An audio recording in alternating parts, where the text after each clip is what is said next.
Muñoz, soy catedrático emérito de la Universidad Nacional de Educación a Distancia, UNED, e investigador principal de América Latina del Real Instituto Elcano. A comienzos de febrero hubo elecciones en Ecuador, hubo elecciones municipales, hubo elecciones regionales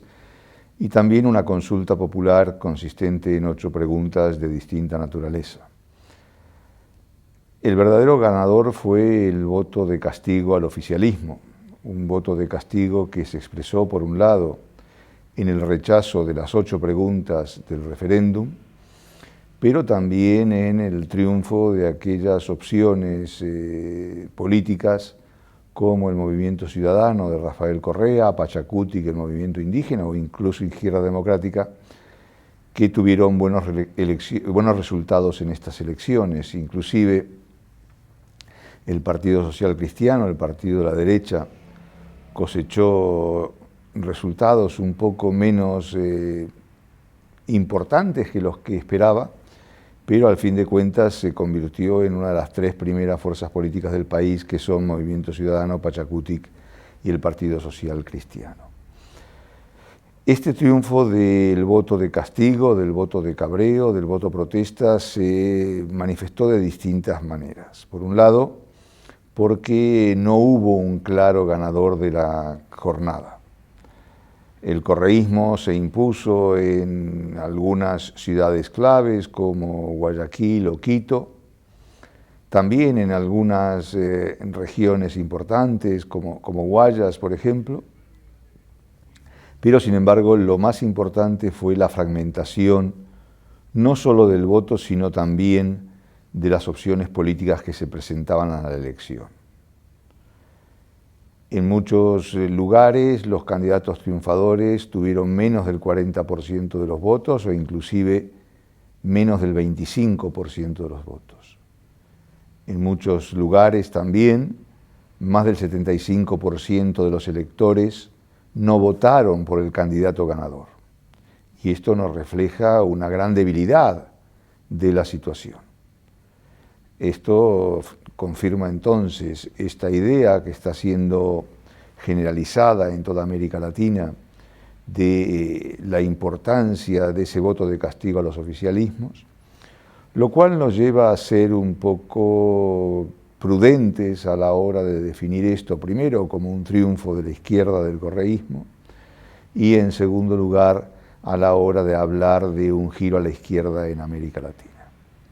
Entre otras cuestiones porque esta idea, este concepto del giro a la izquierda, este año 2023, se va a poner a prueba en elecciones cruciales en la región, como son las elecciones en Argentina, que se van a celebrar en octubre de este año, pero también en otros dos comicios, como son los de Paraguay y Guatemala, donde las opciones de derecha tienen serias posibilidades de ganar las elecciones. Guillermo Lasso es un presidente de por sí bastante debilitado, y no solo por el resultado electoral. Antes de las elecciones su porcentaje de aprobación era inferior al 20%, lo cual da cuenta del escaso respaldo popular que tenía. El referéndum, consistente en 8 preguntas, había sido planificado para el inicio de su mandato. Por diversos motivos se fue posponiendo y el empeño del presidente en realizar la consulta de todas maneras fue lo que de alguna manera forzó una derrota que se produce de forma coherente con esa baja popularidad que ostenta, teniendo en cuenta que en muchas ocasiones los referéndums, más que una consulta en torno a las preguntas, son una consulta en torno a quien las propone. Y esta vez volvió a ocurrir lo mismo. Las 8 preguntas eran de naturaleza muy variada, había algunas que abogaban por la posibilidad de extraditar a los capos narcotraficantes en un contexto de creciente incremento del riesgo que supone el crimen organizado y en particular el tráfico de narcóticos en Ecuador. Otra pregunta tenía que ver con la reducción del número de parlamentarios, toda vez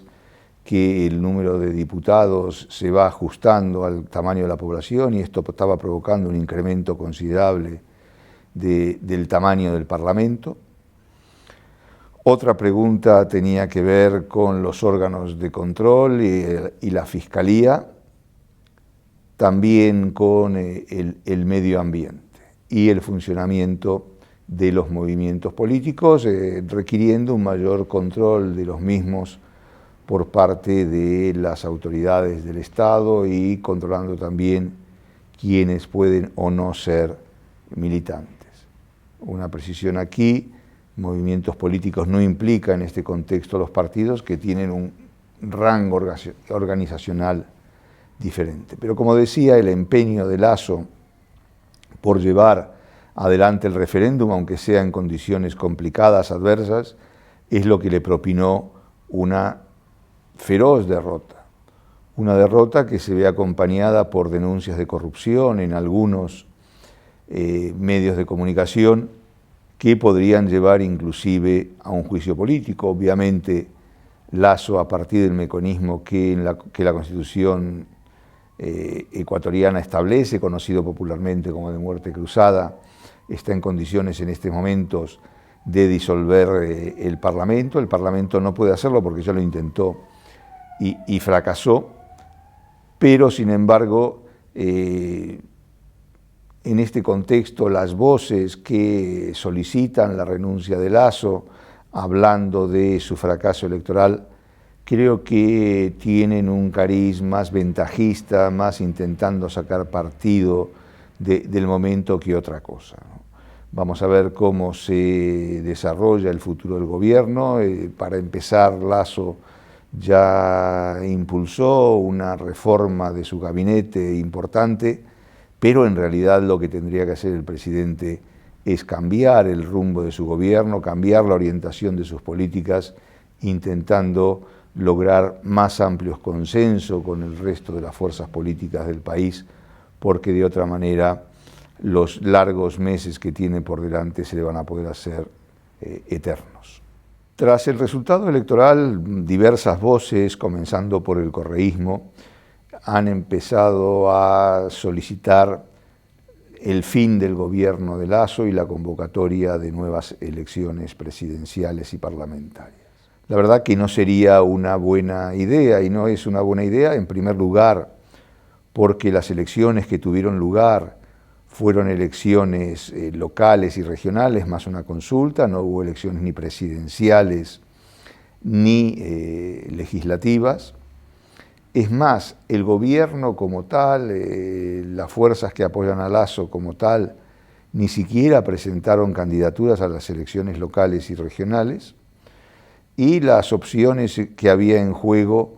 tienen posturas e intereses muy contradictorios. Por lo tanto, ante la ausencia de un claro ganador y teniendo en cuenta que estamos frente a un sistema presidencialista que no parlamentario, estas demandas, sobre todo del correísmo, me suenan de alguna manera sumamente interesadas y, como decía,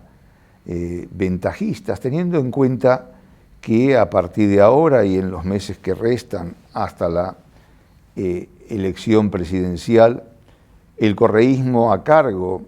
de prefecturas y ayuntamientos va a tener que también mostrar sus cartas a la hora de gobernar, lo cual le va a proporcionar un grado de descontento por parte de la ciudadanía mayor que el que tienen ahora, donde su control territorial es algo menor. Y este pase de factura también seguramente lo debe estar teniendo en cuenta Rafael Correa y sus seguidores, y por eso el interés en convocar cuanto antes unas elecciones. Teniendo en cuenta también que tampoco habría que descartar una recuperación de la popularidad de Lasso, lo cual complicaría también las opciones de Correa, y en este contexto aprovechar ese momento de mayor debilidad es una de las grandes metas, de los grandes objetivos que se propone Correa en estos momentos difíciles de la política ecuatoriana.